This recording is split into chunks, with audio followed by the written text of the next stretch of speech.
Okay. Let's see.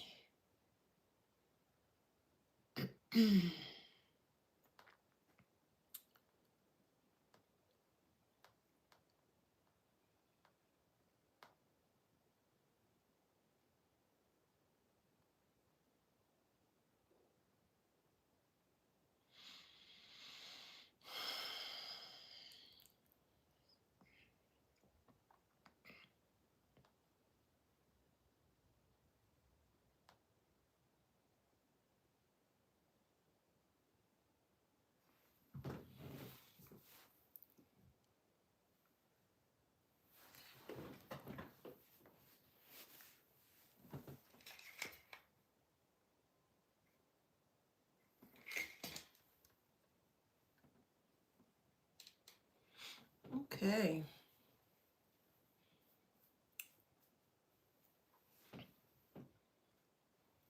Hey, we're back.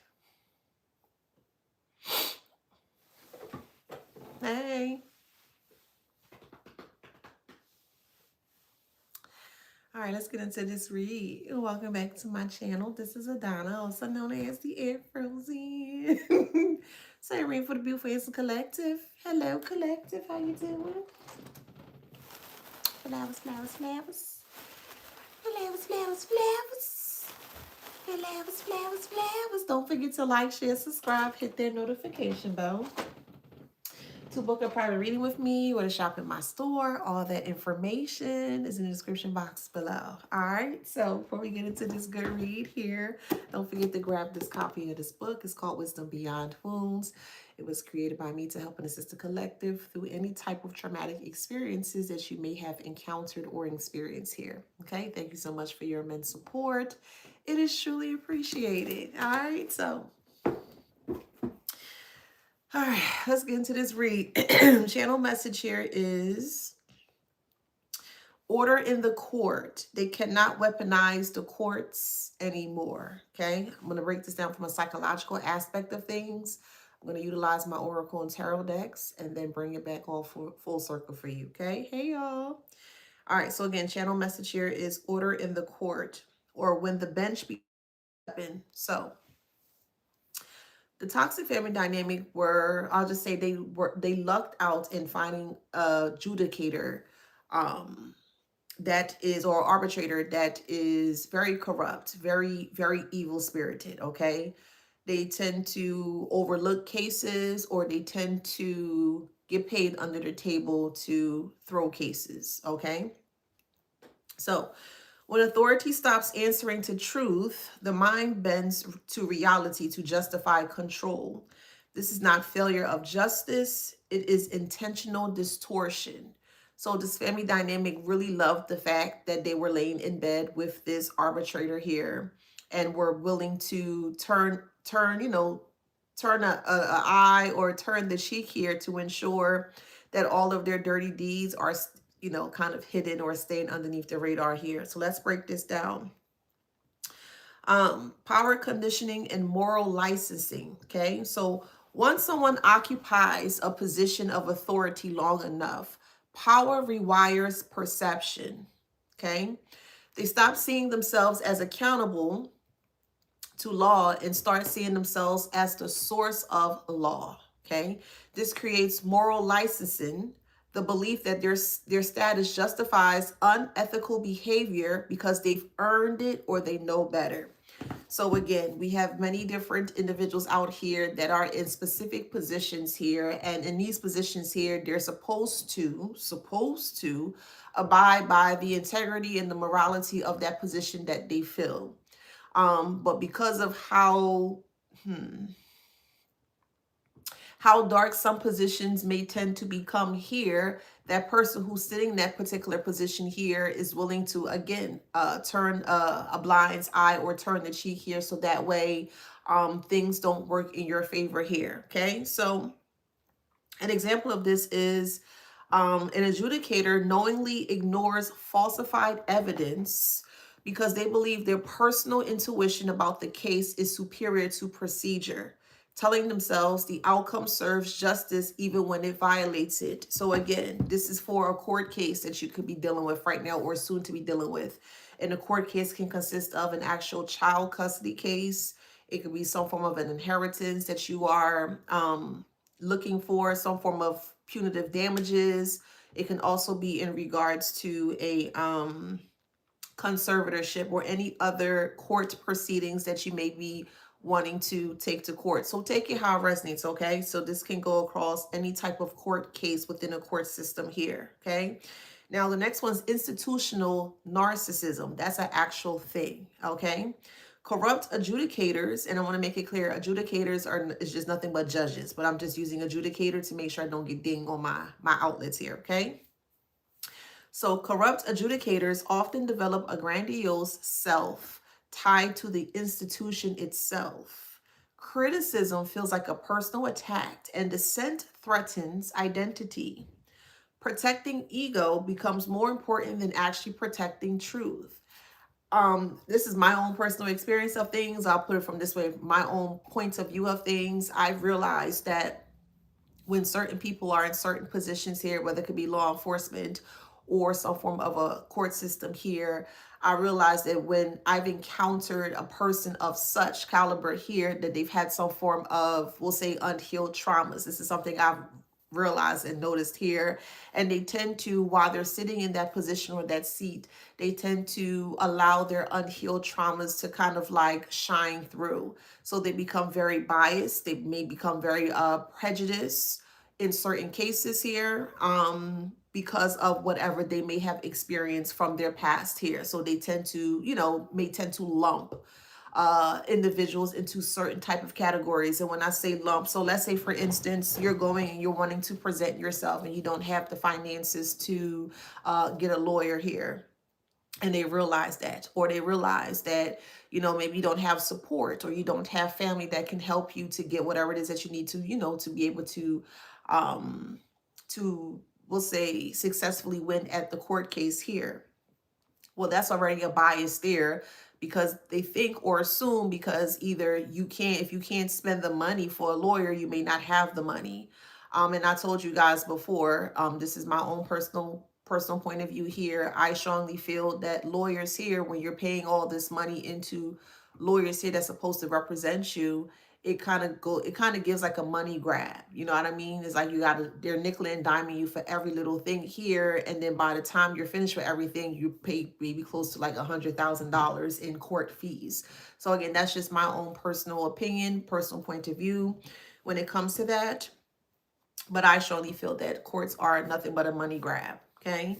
But anywho, so an example of this will be when an attorney presents clear contradictions in testimony, the adjudicator shuts them down very aggressively, not because the argument lacks merit, but more so because it challenges the adjudicator's authority and competence. And when you're dealing with a adjudicator that is very biased or very aggressive in their approach here, they tend to kind of push themselves or kind of push that power play onto a lawyer. So let's say that this lawyer have never ever met or connected with that judge at any point in time. Maybe this is their first connection with the judge. And then this lawyer is coming in to represent you. And, the lawyer has substantial evidence surrounding the facts that you are supporting to state towards the person on the seat here. They're not trying to hear anything that this lawyer have to say for many different reasons, of course. And sometimes when a lawyer may come off, more smarter, or a little bit smarter than the adjudicator that's sitting on the seat here, the adjudicator may feel some type of way. They may feel disrespected. They may feel slighted. They may feel powerless because of how eloquent or how put together that the lawyer may be. So that's just one example, of course. Next one is fear of exposure and career preservation. So corruption is rarely isolated. I want to make that clear. Let me repeat that. Corruption is rarely isolated. Once an adjudicator crosses one ethical line, self-preservation becomes the primary motive. Every ruling afterward is filtered through fear of being exposed. This is how the corruption begins in certain things, certain systems, and certain cases and things of that nature here. An example of this would be an adjudicator continues to rule in favor of a corrupt agency or attorney because admitting wrongdoing in one case would unravel years of prior decisions and destroy their career. And they can't have their career to be destroyed because now they already got one foot in the door. Now they feel like they got to put that other foot in to kind of like solidify that one lie that they started off with. Now it's going to start to unravel into deeper parts of everything here. Okay. And this is more so from a psychological aspect and also from my experience of the court system here. So this is how I'm able to give you guys this information here. You guys know I'm studying to become, going back to school for my PhD to study to become a psychoanalyst. And I'm very, very intrigued as to why people do certain things, what makes them tick in certain ways. I study people's behaviors and the patterns. That's something that's very, very, very passionate for me, very interesting to me. And I know that a lot of individuals may be going through a lot of court cases here where you may not feel like that your voice is being heard here because there are a lot of red tape. And a lot of red tapes definitely has or is surrounding a lot of deception that a lot of people are not aware about, or a lot of people are either scared to speak up about, or they're just not aware about. But it does happen from time to time or all the time here. And it's time that things are being placed in front of everyone to see, so that way you could be aware in regards to what is going on here. Okay, so with that being said here, so transactional thinking and network loyalty. Okay, so corrupt adjudicators stop seeing cases as a matter of justice and start seeing them as transactions within a power network. Loyalty to colleagues, donors, political allies, or institutions outweighs loyalty to law. So, for instance, you'll go to sitting in the court seats in the waiting area, and you may see a specific lawyer come in, and then they'll just come in, they'll just start kind of rubbing elbows, if you will. And they'll be like, hey, such and such, how you doing? I'm good, man. Yeah, I got this case today. Or, hey, Mrs. Such and such, or Mr. Such and such. So these are things that I have realized, and I was able to kind of pick up what they were putting down and also where they weren't putting down as well too. And I realized that a lot of those individuals or those key players within the system here were rubbing elbows here, and they more so kind of keep their secrets, or we'll say their distortions, amongst the power network here. So that way, if the adjudicator needs something from this lawyer, you owe me for this, we'll just kind of like put that to the side, things of that nature here. So these are things I've noticed. An example would be an adjudicator rules against a parent with overwhelming evidence because the opposing attorney is deeply connected within the local legal network, and owing favors keeps the adjudicator protected. This is real things that happen here that a lot of you guys are experiencing, have experienced, or actually soon to experience. And these are things that you should be fully aware about. Dehumanization of litigants. To act corruptly without psychological collapse, adjudicators emotionally distance themselves from the people affected. They do it all the time. Litigants become case numbers, nuances, or problem personalities. An example of this would be an adjudicator dismisses credible abuse claims as exaggeration because acknowledging them will require empathy, responsibility, and moral action they are unwilling to take. So if they take what's literally placed in front of them, they will also have to take other people's cases as such. And for them, they don't have time for that. Okay. Next one is cognitive dissonance and reality distortion. Holding a self-image as fair while acting unfairly creates internal conflict. Corrupt adjudicators resolve this by rewriting reality. Remember, you can't rewrite reality. Okay, they can rewrite illusions, but you can't rewrite reality. Reality is the truth. Illusions are the lies. Reframing injustice as procedural necessity. So an example of this will be an adjudicator tells themselves My hands are tied by the system while actively choosing not to enforce laws that will protect a vulnerable party. So in this instance here, you guys are considered to be the vulnerable party here. And you're trying to and attempting to say your piece. And you, again, you have overwhelming, substantial, factual evidence to support what you are saying here. And these individuals do not give a damn in regards to what you have going on, or more so the evidence that you can, of course, solidify or confirm to be true here. They don't care about that stuff. I strongly feel, not all of course, but for the ones specifically, the distorted adjudicators here, they really truly try to play this cat and mouse game with others here because they feel like that they have the power to do that here. The next one is contempt for the powerless. So over time, corruption breeds disdain, huge disdain. Adjudicators may subconsciously punish those they perceive as weak, emotional, poor, or socially unprotected because they know those people lack retaliation power. This is why some of you guys, or most of you guys, however resonate here, if you were in courts or if you're fighting in court here and you don't look the part or you don't have certain type of access to certain things here, they feel that you won't have the leverage to get out of the mud hole or to get out of the situation here. So this is why they're always tending to perceive, we'll say the collective here, as a form of weak, emotional, poor, or socially unprotected here, because they know for a fact that you lack retaliation power. So if you lose, that's it. You don't, they feel you don't have the money or you don't have the backing to appeal it or anything like that. Again, all power plays, and you need to be fully aware psychologically how these MFers are coming towards you here. So an example of this would be a self-represented litigant, which will be you guys here in this instance, is cut off, mocked, or dismissed, while the opposing party receives patience and flexibility, not because of merit, but because one side has leverage and the other doesn't. So if you come in self-appointed here and they ask you, are you representing yourself or do you have a lawyer? And if you say you're representing yourself, they already think that you're like dumb as rocks, you're very unintelligent, you don't know what you're saying, you don't know what you're speaking here. And these things are not true. Specifically, if you have the substantial evidence surrounding what you are saying here, they don't give a damn, okay? Next one is control over narrative, but not the truth. So corrupt adjudicators focus on managing optics rather than the actual outcome. The goal becomes making the ruling look reasonable, not be just. Let me repeat that. The goal becomes making the ruling look reasonable, not to be just.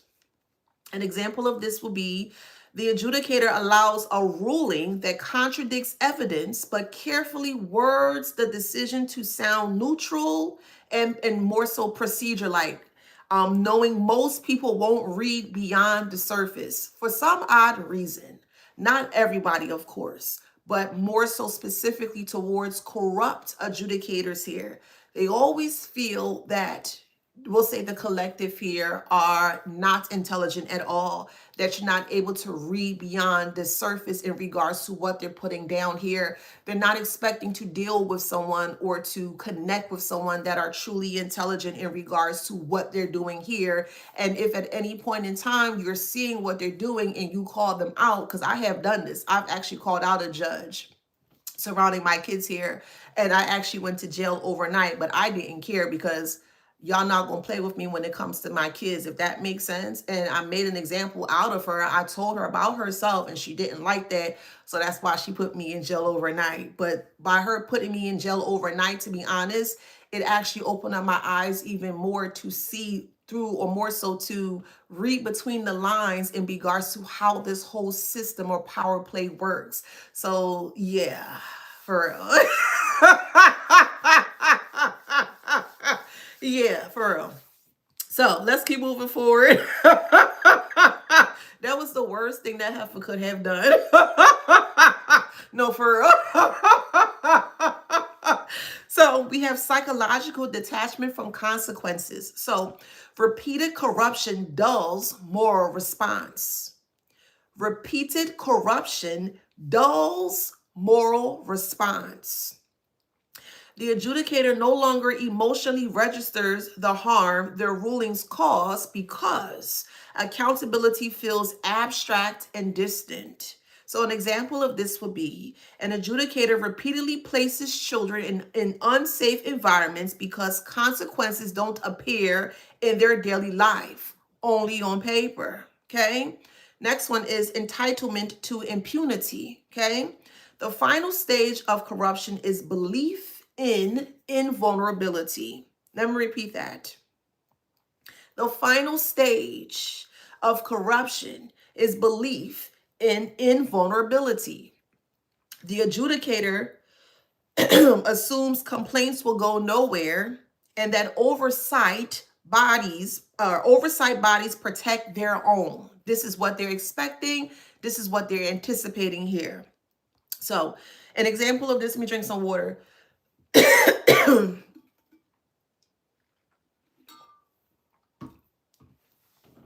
An example of this will be an adjudicator openly violates procedure in court, knowing appeals are expensive, slow, and inaccessible to most people, effectively betting on the system's inertia. Let me repeat that. An adjudicator openly violates procedure in court, knowing appeals are very expensive, slow, and inaccessible to most people, effectively betting on the system's inertia.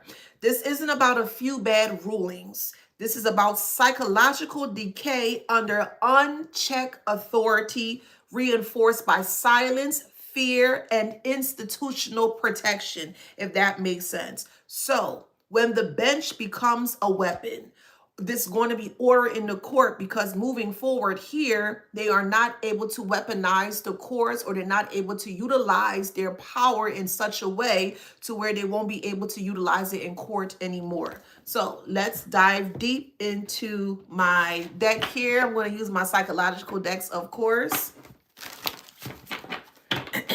So basically what I'm saying is that if you've been fighting tooth and nail for whatever case that you may have at this time here, not only is that adjudicator going to be coming off the bench, their license also going to be revoked, and they also will be serving jail time as well too, okay?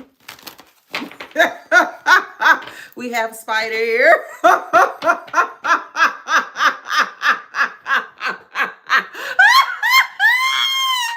No, I'm thinking about becoming a lawyer too. Why not?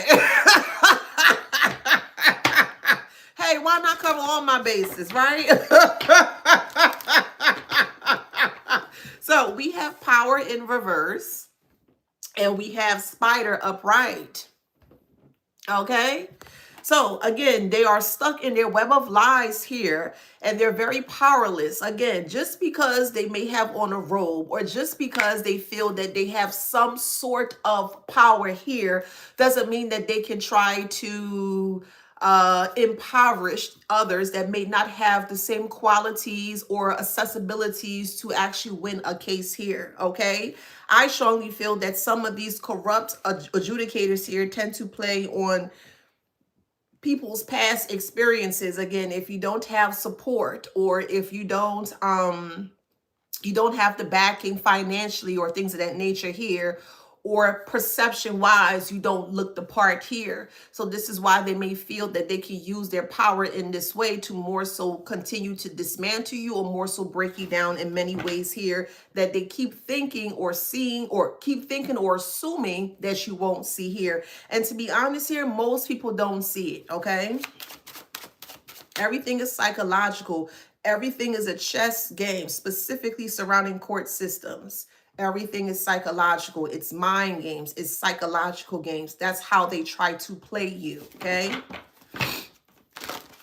But this person or this adjudicator would not be able to play you as such like this anymore here.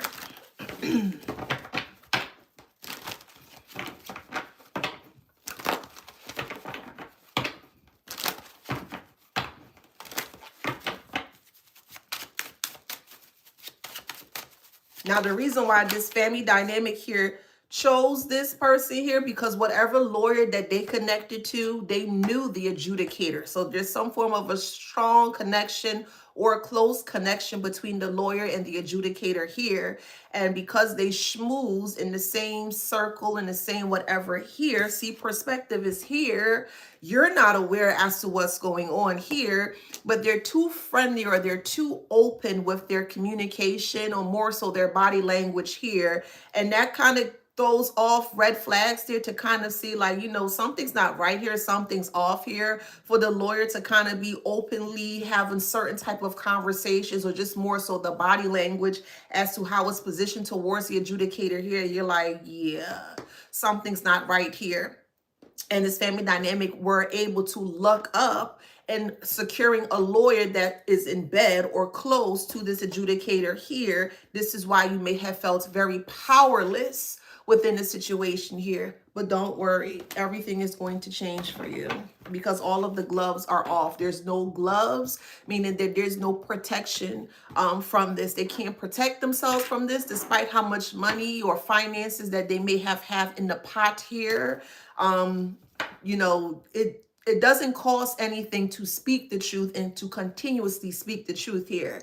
It costs a lot to hide lies, if that makes sense, but it doesn't cost anything to speak the truth here. So all of these, again, power plays that they're trying to utilize in regards to you here, it's not going to work. It's actually going to fail. And the more that they keep trying to hide their covering in regards to what they have done here, the more trouble that's going to be in here. What I saw deeply in my meditation last night is that I saw a collapse. I ain't gonna hold you. I saw a collapse of, you know, many different types of systems coming down, and just people wanting answers and people wanting the actual truth here, and people actually receiving the truth as such here. Is the truth dark? Absolutely. Is the truth, you know, gruesome? Yeah, absolutely. But it's what is needed to be triggered in order for change to occur. And I strongly am telling you guys that change is going to occur here. It really is. I also saw that moving forward in the near future, that a lot of adjudicators are now, even though they go to school to become, you know, adjudicators and to oversee different types of cases here, they're going to need to be some form of like a psychological testing done. And there's also going to be like some form of rigorous background that's going to be done as well too, because a lot of these things have been going unnoticed for a very long time, and it's actually hurting the community, or more so you guys. You guys are considered we the people, if that makes sense.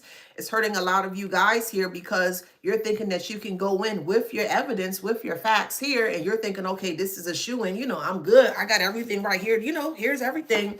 And people are just kind of like bypassing it or ignoring it here. So you're really going to see a lot of changes surrounding that. You're going to see. Yeah, you're going to see. Yeah, you're going to see a lot of changes surrounding how things are ran systematically, for sure. Strong eye and strong vision. Okay. And you will also have the opportunity to sue the adjudicator who overseeing your case, and more so just kind of throw it to the side here.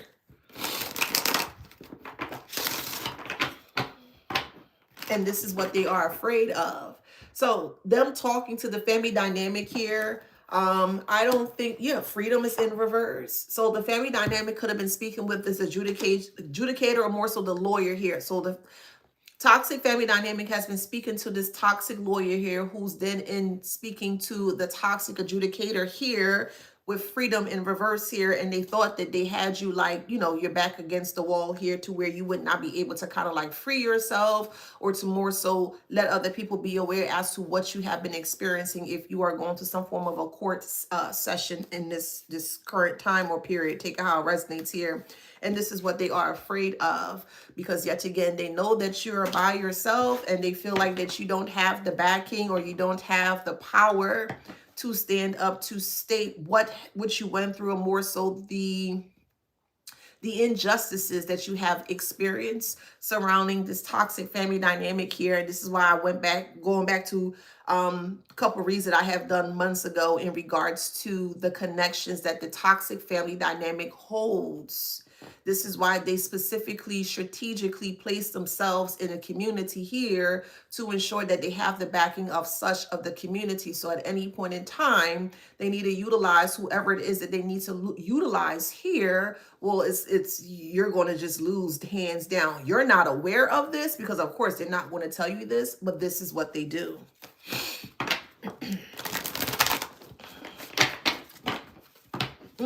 That's why it's a shock. Spirit, come on, Spirit. Look, it's a shock to the community. Because you still have your sheeples that don't think, oh, that's not true. That don't happen. That never did. Those type of individuals you just have to stay clear of. Those type of individuals are just in la la land. Those type of individuals may even be an enabler, or those type of individuals, because they've never experienced it, they automatically assume those things never happened and didn't work. And those are the type of individuals that you truly have to stay away from. Those are not your peoples any way, shape, or form. So surrounding the eel here, eel gives a shock factor here surrounding the community here. As I mentioned, this is a big case that's going to be disseminated amongst the world, more so internationally here, and it's going to get a lot of international news surrounding the community of many kinds here, and it's going to send shock waves through the actual community because of how close the toxic family dynamic is to this toxic lawyer and also toxic adjudicator.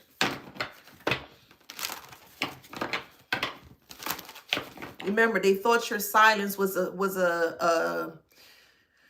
confirmation of you being weak or being scared, and that wasn't the case.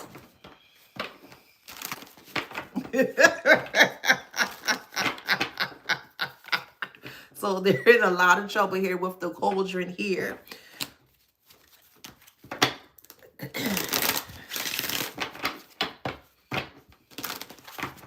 They don't know what to do with you. Like, what are you? Honest, filled with integrity. You operate from moral, high ethics of moral. That's who you are. You don't take people either. Who do they think this is?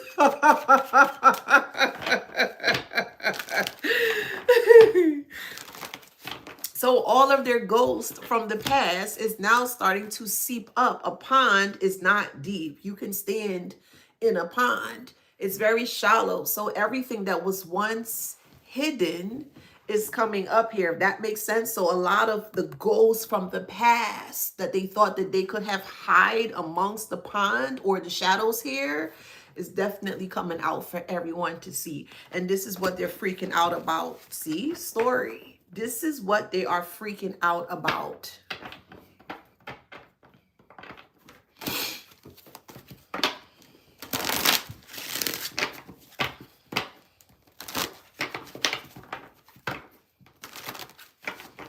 It's like your identity was hidden. No one knew who you were. I'll put it this way. They thought they knew who you were, but they don't know anything about you clearly, which is why the toxic family dynamic here.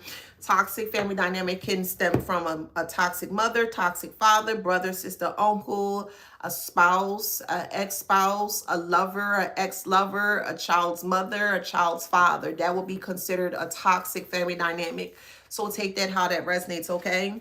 But identity is in reverse here, and everyone thought that they knew you, or more so they created we'll say a point of view as to how they saw you or thought that you were going to act, or more so reenact how they perceived you here, and that's not the case here. So with identity being in reverse, they truly don't know you, and because they don't know you, they don't know how you're coming, and that's what really bothers them here, because they're in shock and they're also scared that you're able to see past all of the illusions that they keep trying to hold up in front of your face.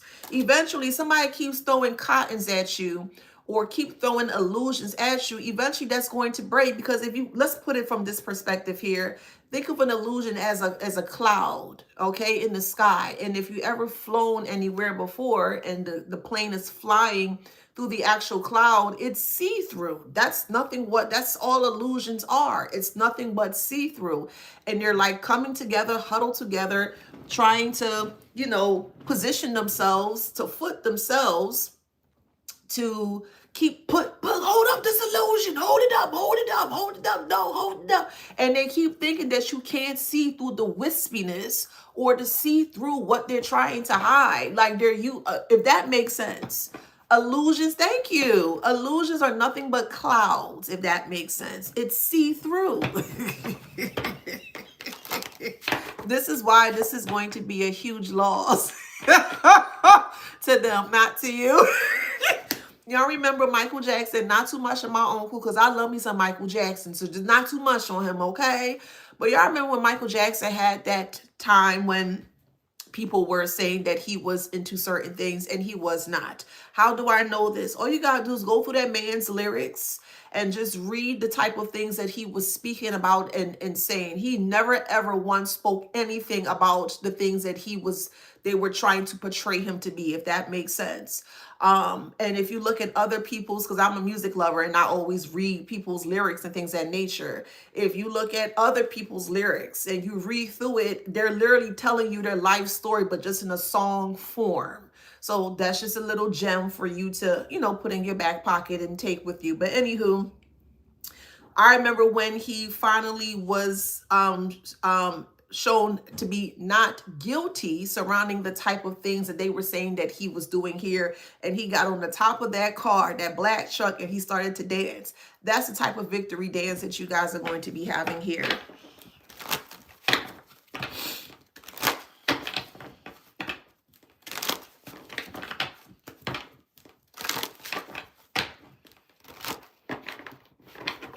So there's a lot of calamities that are happening behind the scenes here in regards to Boar. So things are very aggressive, or things are coming out very aggressive here, and humanity is going to see. And this is what they are really truly afraid of humanity seeing their very, we'll say, dark, illicit ways, or their dark spirited ways with concern here.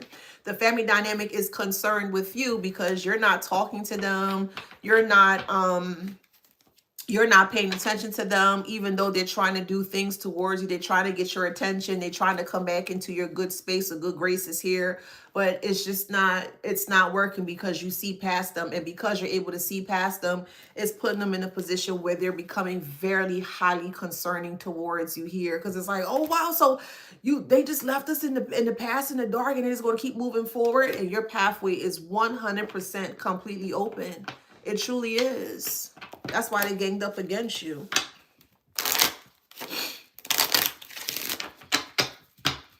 They had lies, you had the truth. They thought the lies would have stood the test of time. Did it stand the test of time? I don't know. You're going to have to take that how that resonates. But I know the truth did.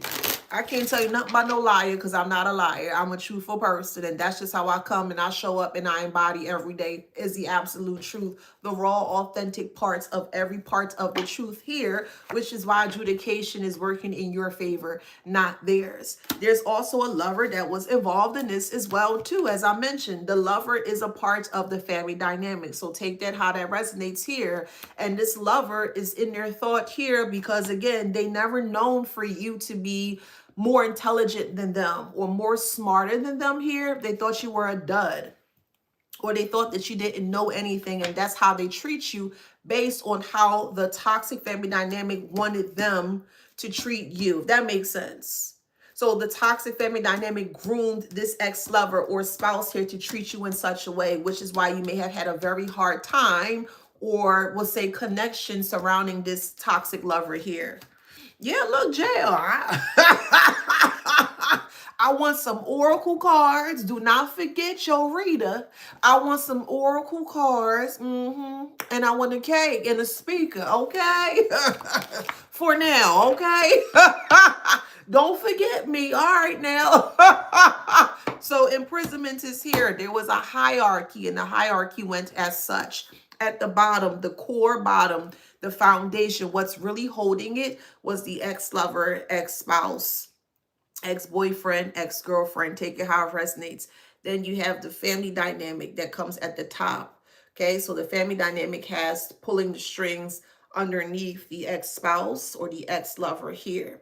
Then on top of the family dynamic, now you have the lawyer here that is now pulling the strings from the family dynamic here. Okay, do this and say this, whatever the case may be.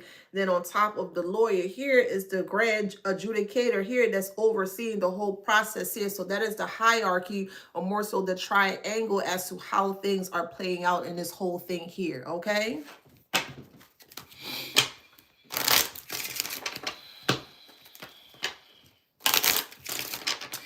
If IG is blocking you, I have YouTube and I also have TikTok. That's why I'm being very careful with the words that I'm selecting. So again, if you see me pausing or stuttering a little bit, it's because I'm trying to find the correct words to ensure that this message comes out. Okay, so just give me a moment. All right.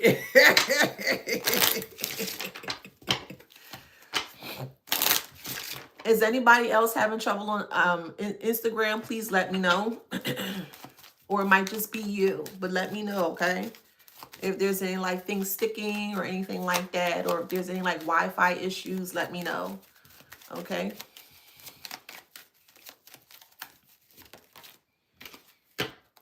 Sudden wealth is in reverse, and they thought they hit the jackpot, or more so when I say they, the toxic family dynamic thought that they hit the jackpot here by keeping you isolated, or more so keeping you in your thoughts. And that was done for a specific reason here.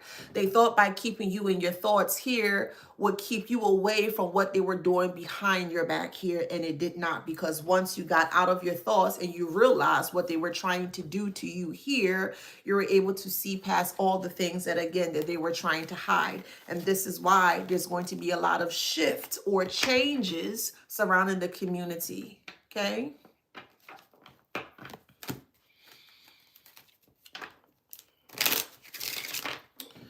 Okay. They did end it. Hold on. Let me see.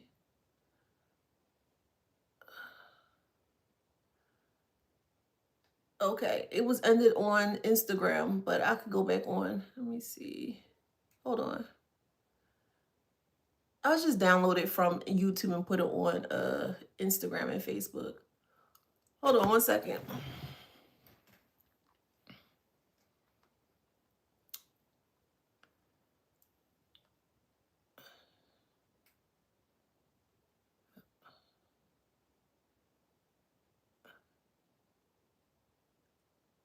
Okay.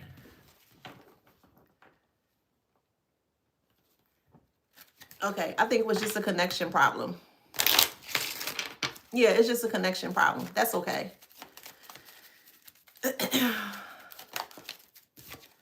Okay, let's see.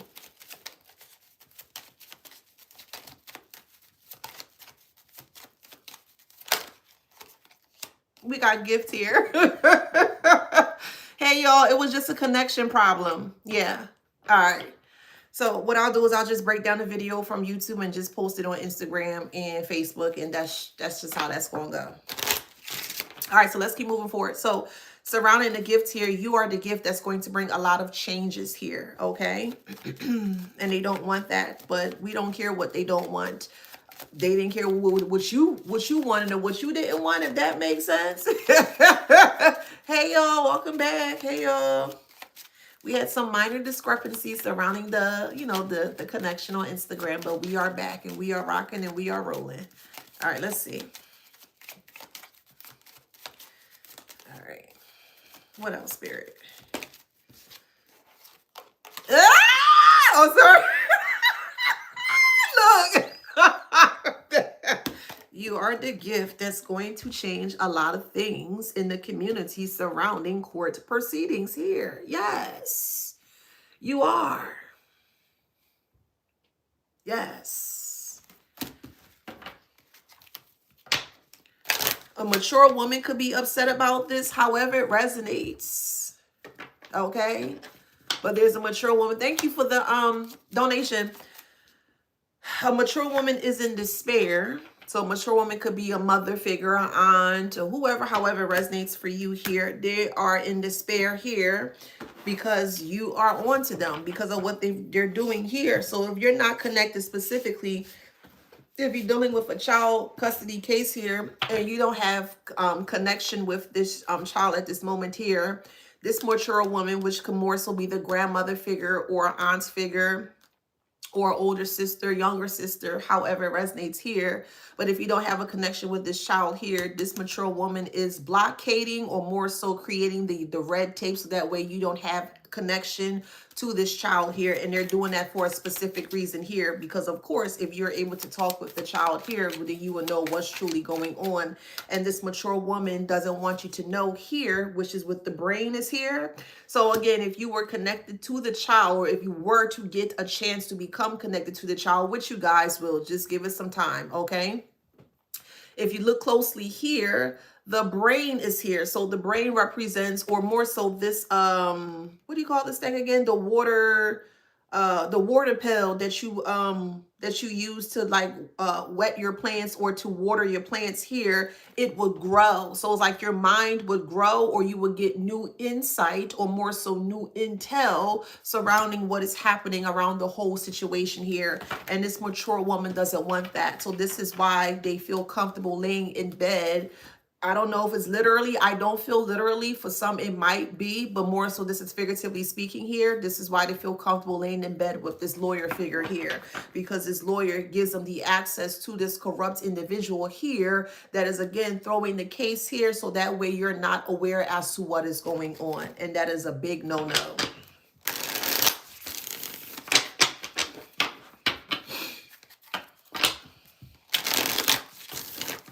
Look, see, money talk. See, you see the transaction happening between the lawyer and the family dynamic here, and the family dynamic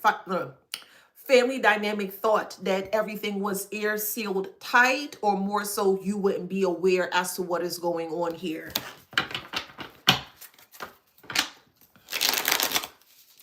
We got all hands on deck. Ooh, wow. Okay, talk to me, Spirit. Okay, so we got all hands on deck, which will be the family dynamic here. Okay, see how everybody's in. Okay, yeah, we're all hands on deck here. And then we also have this person here surrounding paperwork. So there's paperwork here as well that has been changed or altered. So that way you may not receive certain type of paperwork, or even in the paperwork here, this is just an example. Let's say you were supposed to receive 5 pages of paperwork from the whole proceeding here, but you only received 3. Okay, they kind of like altered or shifted, or just kind of take back a few paperwork here, so that way you don't get the full everything of what is going on here, because money was money passed through the hands. If that makes sense here, they smell money, and they were willing to pay whatever they need to pay to ensure that you stay away or become disconnected from this child. So they thought it was a power play, but it was not. Also, we do have this pocket here. This person is pulling apart their pocket here. So they put you in a position. So now we're going to go deeper. We're delving deeper into this. So you have always been known to be a person that's very successful in your own right, meaning that you are a person that's very independent in regards to whatever it is that you do. Your day-to-day, your life, you're very independent and successful.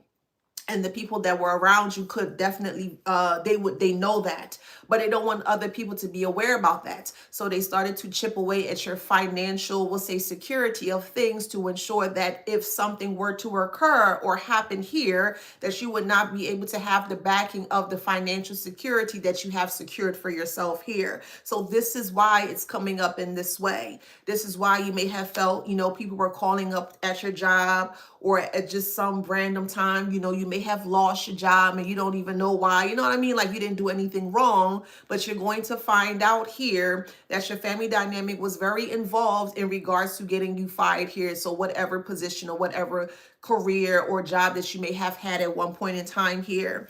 And because you may not have had the finances at the time to come up against whoever you're coming up against with in court here, it makes you seem like that you are financially insecure and not financially secure, if that makes sense. Again, those were all power plays, or more so psychological plays, that they were hoping and more so harping on to ensure that you never have access to whatever type of case or success of the case on your end here.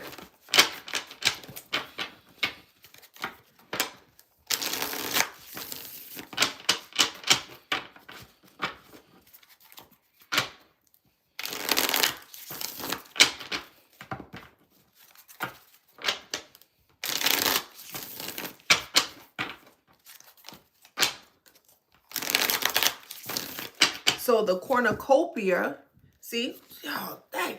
So, okay, the cornucopia, and then we have this pyramid of money, right? As I mentioned, I gave you guys the hierarchy. I gave y'all the blueprint of the hierarchy as to how things are playing out here. Once again, you have your ex-spouse, ex-lover down at the bottom here. Then you have the family dynamic here that's pulling the strings surrounding the ex-spouse or ex-lover here. And then the family is here. Then you have the lawyer here that the family is talking to. So now the lawyer is pulling the strings of the family. The family is pulling the strings of the ex-spouse and the ex-lover. And then at the top of the actual pyramid here is the actual adjudicator that's overseeing the whole case or the whole system of the case here. And the cornucopia here is that everyone that is involved have given some form of finances or financial support here to support the backings of this lawyer here. So the ex-spouse or ex-lover is at the bottom. They may not have the money, or maybe they do, but the family may have a little bit more. So they're pooling, or they're coming together to support each other here to give all of the finances or the money towards the lawyer here. Now the lawyer can pull the strings even more, but they're connected with the adjudicator who's overseeing the whole thing here. And this is why you may feel that you may not have one, because if you look closely here, all the money is at the bottom here. So they're pooling all of their money together here to ensure that you can't see what's going on at the top. But if you look closely at this pyramid here, at the very top here, there is a piece of the top of the pyramid here that looks like it is broken off, or there's something that's very unsettling at the top of the pyramid here, which tells me that there's some cracks surrounding the adjudicator when it comes to their mind. This is just how I'm perceiving it here. I'll break that down tomorrow in my next live surrounding the cracks of the mind of the adjudicator here, because they're going to realize that their games are no longer holding up and they're caught in their actual game here, or they're caught in the suspense of their game here.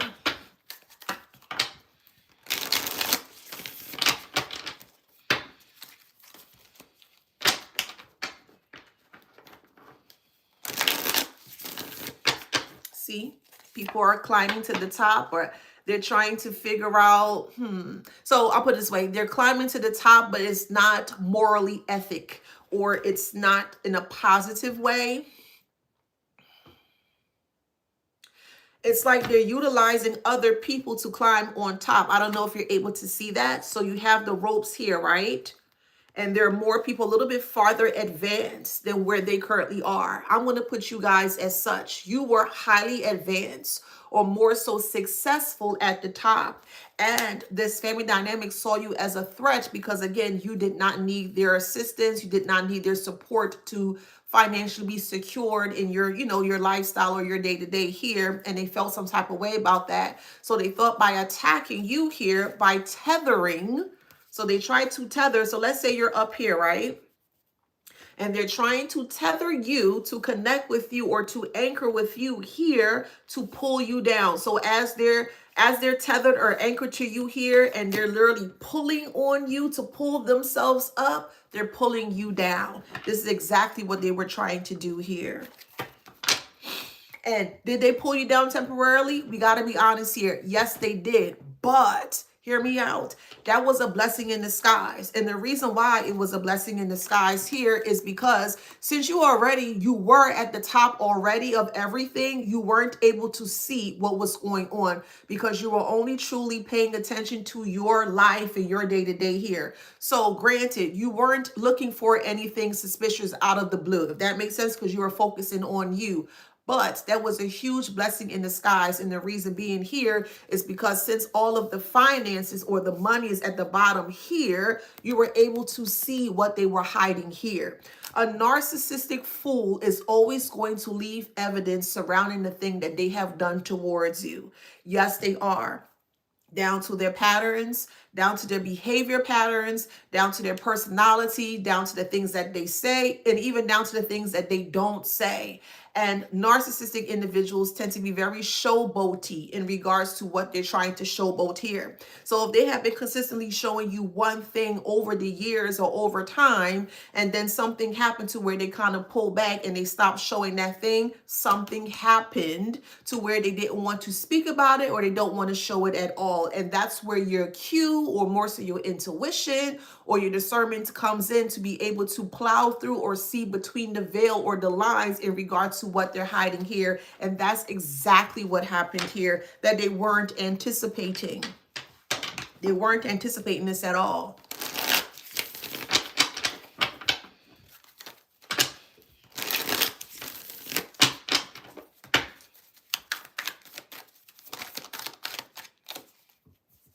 So we have, I guess, land of the free. Y'all want to take that how that resonate. I have my own, point of view surrounding this, but I'm not going to get too deep into that. We're going to look at this as just the Statue of Liberty. Statue of Liberty is supposedly freedom.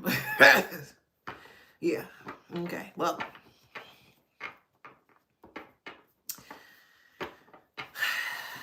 something like that. Yes, this is a collective read. It's just, so what I'm picking up is like the home of the land of the free, home of the brave. I'll just put it that way. Yeah, and you were the bird or the cage bird, and they tried to cage you up. So the toxic family dynamic has been trying to cage you up for for as long as they could from you here.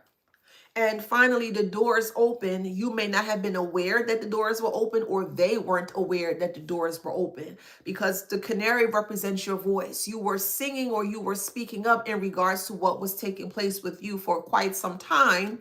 And something happened to where maybe you may have become silent, right? That was also a chess move here. But nonetheless, when you became silent, they just opened up the door because it's like, well, we beat them into submission, or they're not going to do anything. They're not going to fly out the coop, or they're not going to fly out the cage, meaning you guys here. So they thought that they had you completely incapacitated here. But once you realized that the door was open, you flew through and you started to sing. If that makes sense, you were no longer silent. You became more vocal in regards to what they were doing towards you here. And they didn't know, they didn't think you were going to do that. Look. Yes. Yes, they didn't think you were going to do that. They were watching you, but then again, they weren't watching you. Because it was like, well, we don't need to watch them. They're not going to do anything. Look at them. They're just a sitting duck. They're just like a sitting log. This is what they thought to assume of you. You're just a sitting log and you weren't. Looks can be very deceiving, but whatever. So here we go with this clothes being held on the line here. So the dirty laundry is being held on the line here. And I mentioned to you guys in the last live here that perpetrators always dirty themselves or dirty them clothes. And clothes represents, we'll say, the characteristic of that person's style for that day. If that makes sense, just stick with me here. And the type of clothing that they wear represents themselves. Hopefully that makes sense. So you start to see a lot of their patterns, a lot of their behavior patterns and their personality surrounding what they wear for self. Hopefully that makes sense. And because they needed to keep their hands clean, but their hands were dirty. Okay, figuratively speaking, all they did was just rub their dirty hands on themselves, the body of self or themselves here. And when they finished cleaning off their dirty hands, all of the evidence was left on themselves. Hopefully that makes sense. So when it was time for them to wash, and they don't wash a lot, that's literally and figuratively, they do the same thing over and over, okay? But they don't wash as to how they need to wash here, to where it started to imprint it, or the soil of their dirty hands, literally and figuratively, that makes sense, started to be shown on the clothing of self that they wore. This is why you were able to see it, despite you being at the very top of your game or being at the peak of your game or your success here. They did everything possible to bring you down. So they're tethering to you or anchoring to you, and they're bringing you down as they're being tethered to you. But again, that is a blessing in disguise, because you're still able to see what they were putting down versus what they weren't putting down.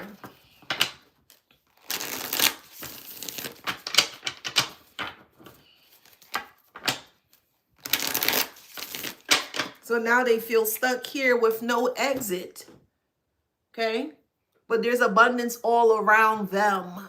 But they can't see the abundance because they don't think in that way. And they damn sure don't perceive life in that way. There's a small door. All they have to do is just stand up and look around, and they can't see that because this is not how they're able to perceive life. They strongly feel that their life is over, and it is. I'm gonna be completely honest with you. It truly is. This door here represents their mental space or mental state. They're surrounded with nothing but abundance because the world is abundant, the earth is abundant, if that makes sense here. But they're not able to see it in that way. So because they're not able to see it in that way, they are encapsulated, or they're more so they're tied, or they are stuck in their mind here, because this door here represents their mind, which is why they're on their knees now trying to get out of the situation, and they cannot get out of the situation. Yes, because it's too deep for them to get out of. Their hands are too dirty for them to clean, despite them trying to clean themselves off of what they have done towards you here. They're too deep in. They can't clean it. They can't, it can't come off.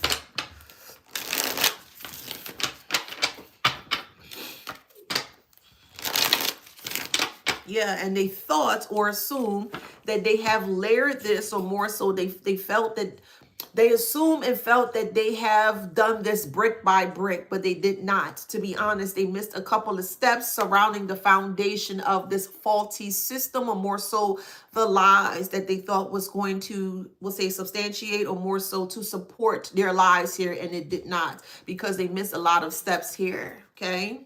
So even though we see bricks here, somebody could be into masonry. You could be a mason. You could build homes. You could be a contractor, or they could be a contractor into construction. Someone can also be an engineer, or a some type of like a design, like a home interior design, something to that nature, something surrounding homes. But take that how that resonate. But this person, a group of people here, really thought that they had all of the bricks laid out in a certain type of element or a certain type of blueprint here, so that way you couldn't see what they were building, and you saw past everything, because there were, we'll say, holes in their designs, or there were fallacies, or they were impurities in what they've built. So this is why they are, what is that? Okay, so this is a battery thing right here. So they're like tired, they're very lethargic, they're very antsy. They're filled with anxiety here, because they keep like hitting their head on the keyboard here, because they can't, like, nothing's moving. Everything is at a halt. And the reason why everything is at a halt here is because they don't know how you're coming. They knew how you were coming before, but because you're not around them and you're not giving them anything, any intel or any insight into who you are here, they don't have anything else to go on. So they feel like that they're at a standstill right now.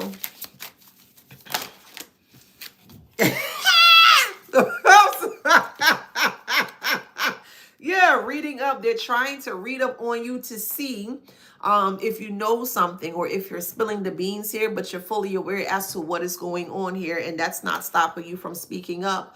Also, with reading up and spilling the beans here, they're trying to read up on other people here to see if they're spilling the beans as well too, because they also have a guilty conscience here. If you can see the spilling beans here, so someone could be not getting enough sleep, or someone could be running on like 2 or 3 hours of sleep here because they're continuously looking for research or researching things in regards to keep you quiet or stay quiet. And that's not working here because you have fully awakened spiritually. You know what's going on here. So they are losing a lot of time, a lot of essence, and also a lot of energy surrounding trying to keep you quiet to more so in a standstill here.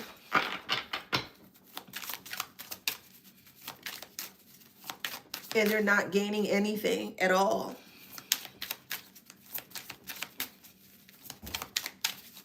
They're not gaining a goddamn thing. I always feel like somebody's watching me.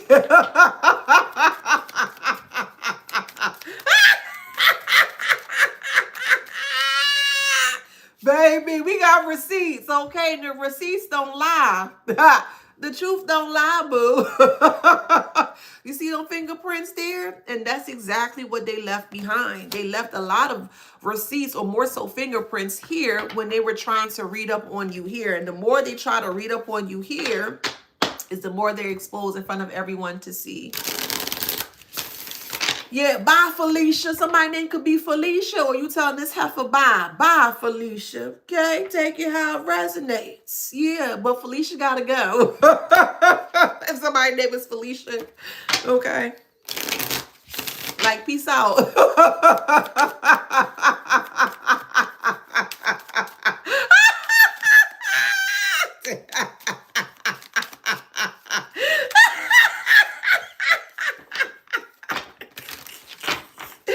We have time here and we have graduation. So they ran out of time, delayed procrastination, too busy.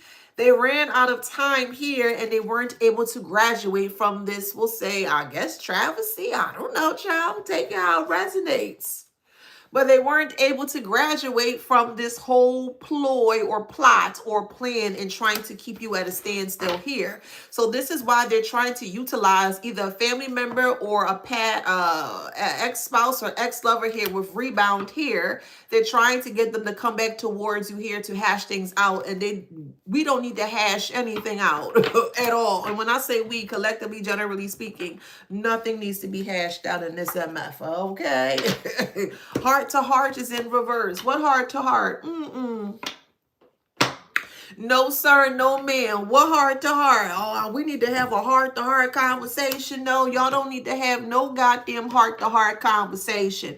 The only reason why they want to have a heart to heart conversation is because you read them for filth and you have the receipts to back it up. So despite you having already the overwhelming evidence surrounding the court case that you are going through at this time or soon to here, is putting them in a space of lackluster here because their hands are tied. Oh, the hell, well, that's on them. They got nothing to do with you, boo. Okay. So we have tiptoeing here. And this is what they're doing. They're researching you, tiptoeing around to see when is the best time to come around. It will be February 30th. Neverary. Yeah, Neverary 30th, 2025. That will be the next time that they can come see you. Neverary 30th, 2025. That's when they can see you the next time around, okay? Let me say it again. Neverary 30th, 2025. That's the next time that they can come see you. Let them figure it out. We got red flagged here, and they've been bloop, bloop, bloop, red flagged all the way, hands down, 100%. They is red flagged out, boom. You see that big flag? That big siren there? That's them heifers. Stay far away from them heifers. That's why you gonna have this. Right. That's not possible. There you go. You getting it Neverary 30th, 2025 is a date that never exists, meaning they don't have any point in time to ever come towards you. That's exactly what I meant. So this is going to come as an overnight success for you, and they're going to be gagging. You hear me? They gonna be gagging. How you find that out? How you find that out? How you do that on your own? Don't worry about it, dog. Don't worry about it. While you laying in bed with a lawyer and an adjudicator, I answer those questions. Don't worry about how we know what we know, but we do know somebody in trouble. Trouble, yeah. They in trouble. Trouble.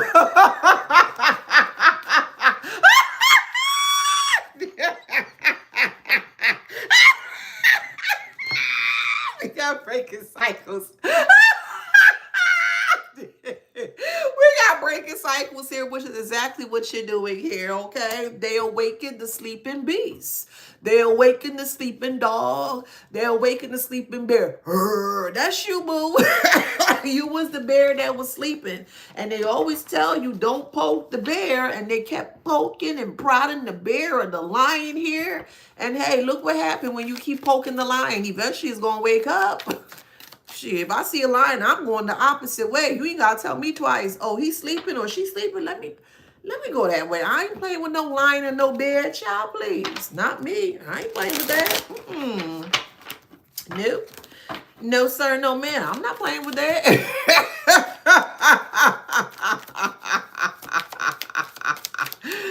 Ooh, woo doggy. DM slide here. So don't be surprised if you get some form of DM something, child, from these riffraff heathens, okay? But again, they don't have good intentions here with Hidden Agenda. They don't, and they are so triggered by you because of it. All right. Hidden Agenda, situationship, and a wake-up call. All right, so we have Hidden Agenda and we have triggered here, and they are triggered that you see their hidden agenda, okay? Yeah, they're very hidden that you see their hidden earth. They're very triggered that you see their hidden agenda here because they're realizing, and you're realizing here, that it's nothing but a situationship. You don't want a situationship. That's filth. Why do you want to be in a situationship? With a wake-up call here, and something happened to where you had to wake up and realize that these people were just trying to play. They were trying to play you for a fool. No, the only fool that's going to play themselves for a fool is the actual fool that's actually being a fool, and you're nobody's fool. So therefore, you won't be playing anybody's foolish games, period. You're not a fool. So you won't be playing anybody's foolish games at all. They can say whatever the hell they want. We don't give a damn.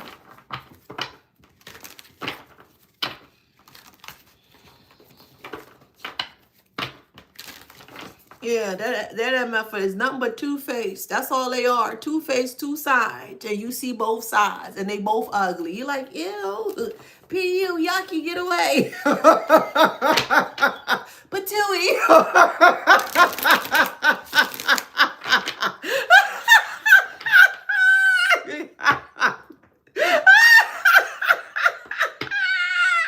See, you let it go, like Frozen. You let that shit go, child. Get the hell out of here. Patooey, yuck. Yeah, this your big break, boo. Sure is. This is your big break. So finally get the space and the opportunity to speak about all of the injustices that you have encountered or more so went through or experienced here. To hell with them. We don't give a damn about no damn karmic. Yuck. They tried to bully you, but they didn't realize that you were the big bully. What? Stop. Drop. Shut it down. Open up shop. Oh, no. That's a Rough Riders roll. What? What? Yeah, they didn't realize that you was the bully.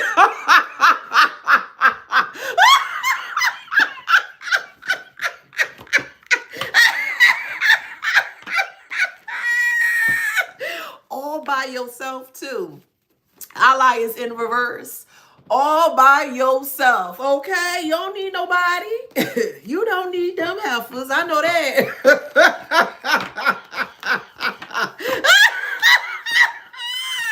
They even went as far as to doing candle magic here. The candle magic for the ones that resonate, because not everybody do candle magic here. But for the ones that resonate here, they were doing candle magic or reciting incantations here to create an illusion. So we have high priestess and hidden children. They wanted to hide what they were doing. They were. That's what they did. But you still see past it. Man, they boring, child. Yes, and they're very karmic here. They're abundantly karmic is what they are. They are abundantly karmic.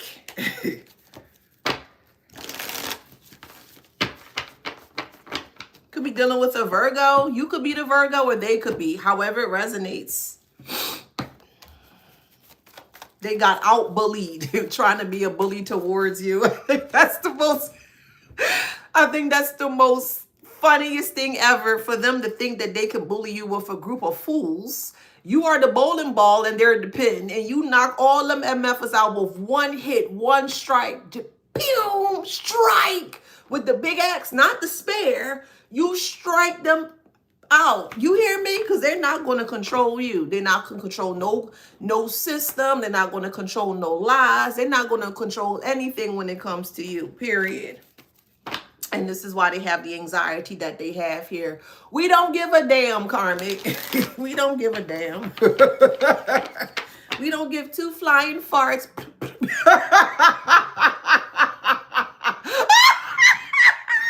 We don't give two flying farts.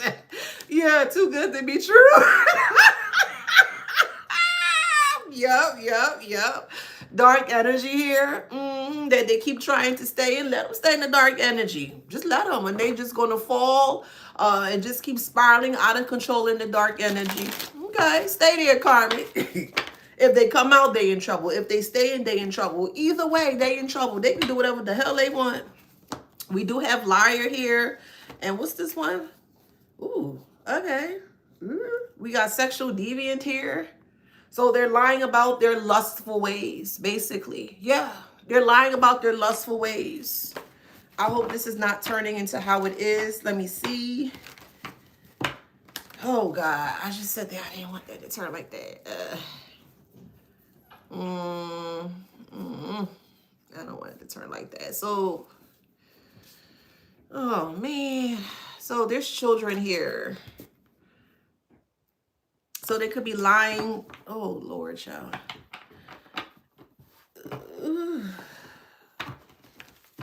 Someone is inappropriately doing something to a minor. And this is what they're hiding. This is why they didn't want you to see. Yeah, hidden agenda is here. Oh, my God. Sometimes I hate being like super right with things, but I got to give the message.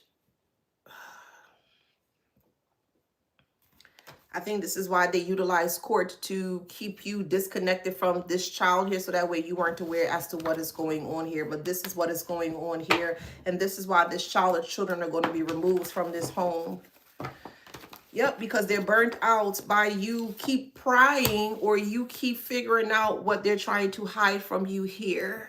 Okay, you're fully aware as to what is going on here. Let me just kind of switch gears with this deck here. Where's that other deck?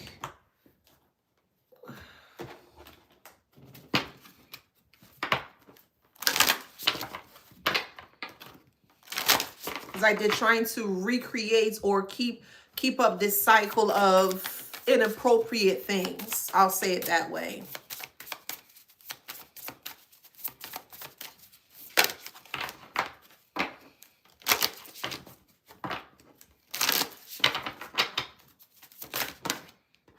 Message of love is here in abundance. Yeah, y'all are going to be reunited, abundant of love. They're going to need therapy. They're going to need time to heal, but they will heal from this 100%. So remain calm for whoever story this is, okay? Yep, that is the secret. That is the secret. You're not going to have any respect from them at all, but this is what they're... Oh, what you're going to learn about. That's why they can't, they refuse to let you talk to this child here, because this is what is happening here. You're soon to find out, or you're finding out now, but you're going to get strong, concrete evidence that this is what is happening here. Yep. You and children. Children keeps coming out a lot. It keeps coming out a lot. Like a lot. But they're going to make a full recovery. See, help is here, and they're going to get the help. You're going to get the help that is needed. And not only are you going to get this person to go to jail, family dynamic is going to jail, the lawyer is going to jail, their license is going to be revoked, and also this adjudicator that overseen this case, with you having overwhelming damning evidence. There's a lot of key players. So you have the family dynamic, you have the ex-spouse, ex-lover, you have the I think I said family dynamic, you have the lawyer, you have the adjudicator, you also may have CPS, DHS involved in this as well too, and you may have schools involved in this, and you may also have the hospital. So there's a lot of entities that are popping up here surrounding people keeping things quiet, so that way you're not aware as to what is going on here. But I have to give the message. I do. I have to give the message. Yeah, they fear that you will not forgive them. This is not something to forgive. It's not. There's other few choice words that I want to say, but I just can't say. So I'm just going to keep it to myself, and I'm going to pray about it, and just, there's certain things I want to say, but I just can't. It's not nice words. So I have to keep it clean, if that makes sense. And I will. But we do have fear and forgiveness. They are fearing that you will not forgive them. But it's not you, of course. You're not the one that's doing that. But this is how deep it went. They are so nasty and maniacal about everything here that they even went as far to say that you were the one doing this to this child. You're going to be completely exonerated from this. So you ain't got nothing to worry about. That's probably why Michael Jackson came up in this read earlier, because I mentioned to you guys earlier that they were accusing him of doing, those things, and that wasn't true. So it's not me, meaning it's not you. So you're going to be exonerated from this. But this is what they were telling the lawyer here, or the family dynamic were coming together with the lawyer and telling the lawyer that this is what you were doing here, and that's not the truth here. Message to pass on. Yeah. Don't tell me what to do. I'm not going to forgive nobody doing this bullshit. If you want to forgive, you can forgive. Okay? Don't you come on here. Don't bring your nasty ass on my space over here and tell me what I should do. If I don't want to forgive, I don't have to forgive. Everybody keep thinking you got to do certain things to be a certain way. That's what's wrong with the world today. Be your authentic self. If you want to forgive, forgive. If you don't want to forgive, you don't have to forgive. What the hell? Like, what the hell's wrong with you? Forgive them for this filth? Are you enabling this filth? Get out of here. I hate people like you. I ain't gonna lie. You must forgive, or the Lord would not forgive you. Child, please. I'm doing the Lord's work. What the hell you doing? I don't see you doing anything. The hell? Get out of here. I can't stand people like that. Get out of here. Extreme bullshit. Not over here, boo. The hell? Sorry. Okay? But I'm not sorry. I can't stand people like that. You see what's going on, you hear what's going on, and you're siding with them? Get the hell out of here. That BS. Anywho, we got regrets here. They're in regret. Karmic message and message of peace. This is probably why they want to come towards you, to have a message of peace, or to come in peace here. There's no peace with this. There would never be any peace with this. They took this child away to do this. And then they utilized the courts in such a way to ensure that you don't have connection or access to this child. What are you talking about? Some things are just unforgivable, and this is one that's very unforgivable here. Going back to my notes, institutional narcissism. Corrupt adjudicators often develop a grandiose self-concept tied to the institution itself. Criticism feels like a personal attack, and dissent, D-I-S-S-E-N-T, threatens identity. Protecting ego becomes more important than protecting truth. So, an example of this will be an attorney presents clear contradictions in testimony while the adjudicator shuts them down aggressively. It's not because the argument lacks merit, but more so because it challenges the adjudicator authority and competence here. And there's a lot of these things that have been happening here surrounding DHS, child services, things of that nature here. They're in bed with one another. There, I said it. Dehumanization of litigants. To act corruptly without psychological collapse, adjudicators emotionally distance themselves from the people they affected. So once they affect you, it's like, okay, well, whatever, next case. In that kind of way, they just see cases as dollar signs and numbers. That's it. So litigants become case numbers, new nuances, or problem personalities. An example of this would be an adjudicator dismisses credible abuse claims as exaggeration because acknowledging them would require empathy, responsibility, and moral action that they are unwilling to take. So, therefore, this adjudicator sees the signs but refuses to acknowledge the signs with the substantial evidence that you have gathered and gave to them before the courts here, and they completely ignored all of your pleas or even your cries here because of that. So they can F-U-C-K off. There, I said it. They can F-U-C-K off. That's what they can do.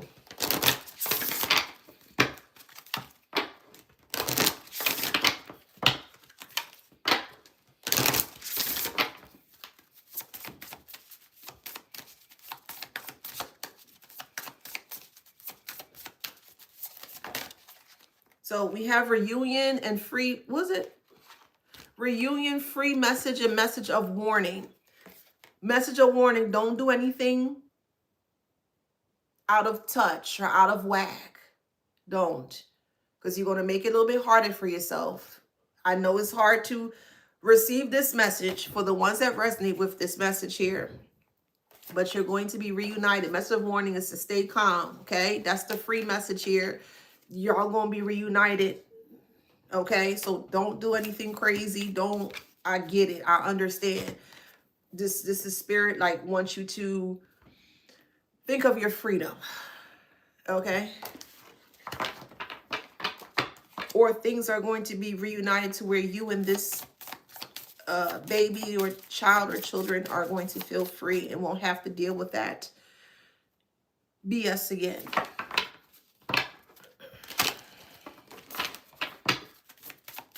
And if they go to jail, if they make it to jail, they're not going to be able to handle jail, because we all know what happens to those type of individuals who tend to interfere inappropriately with you know what here. They don't get to see the light of day. So when they do go to jail, if they make it to jail, they may not make it to jail. They may take themselves out.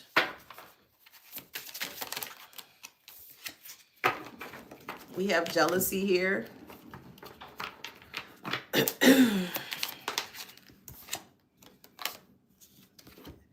If they make, I don't know if I could put that up here. Okay, let me see.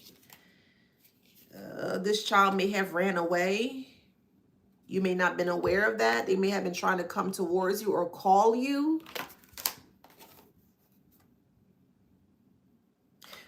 The child may be having issues in school, but this is what they're covering up here, and they're covering up with the legal proceedings here. Strong grandparent. The grandparent is aware as to what is going on here, and they're keeping it covered here. They know exactly what they're doing, but don't you worry, boo. They will be under the earth, not even under the jail.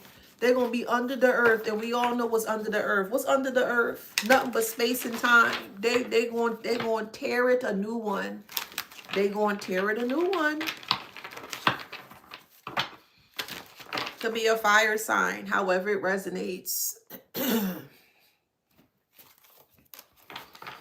I'm going to stop right here because it's starting to get a little too deep. But certain things I just needed to speak about and say, and I don't want it to, I don't want it to get too dark, because it's starting to make me feel a little sick. And yeah, it's just certain things. Yeah. Even though I'm a reader that can go pretty deep, it's just certain things that just kind of make me feel real repulsed. And I just, for my sake and my sanity, I need to go meditate and ground this off. So I have to stop right here. We have Gemini. Ooh, ooh, Lord. Okay. We have Aries.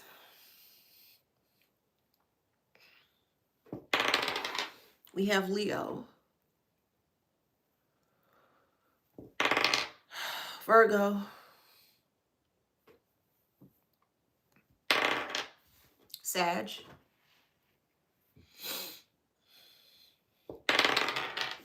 Taurus.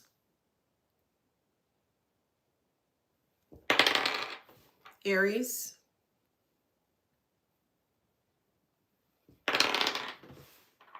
Aquarius. Aries. Strong Aries. Let me do one more. Strong Aries. Cancer. If that resonates, please like, share, subscribe, hit that notification bell. Don't forget to grab this copy of this book here, Wisdom Beyond Wounds, readily available for purchase on Amazon.com. If you would like to join the group, it's on Facebook. Just type in Wisdom Beyond Wounds. You will see us in there. I think we're over 250 fam community in that group specifically. If you would like to join the podcast, and I'm going to send out the emails today for sure. I have a little bit more time today, so I'm going to start to comb through these emails here. So just please check your spam or just check your emails, and you will receive emails from me pretty soon, pretty shortly here, so that I can start getting everyone into, getting the ball rolling again surrounding the production surrounding the podcast here. Okay, really would like for you guys to get your voice heard out there in regards to the injustices that you have experienced here, because it's not right and it's not fair to be living in this world where you don't feel heard. You know what I mean? You don't even feel seen, if that makes sense. And I'm trying to create a lane or a podcast so that way you can feel seen and also heard as well. All right, that's something I'm very passionate about that. All right, so I love you guys. Thank you so much for being here. You are truly appreciated. Don't do anything crazy. Don't do anything stupid. Despite the messages that came out here, I will see you guys on the next one. Take care. Thank you for all the gifts, the shares, the commentary, the support, the donations, the tips. It's truly appreciated. Till next time. Take care. Love you guys. Take care. Take care, guys. Oh, Lord.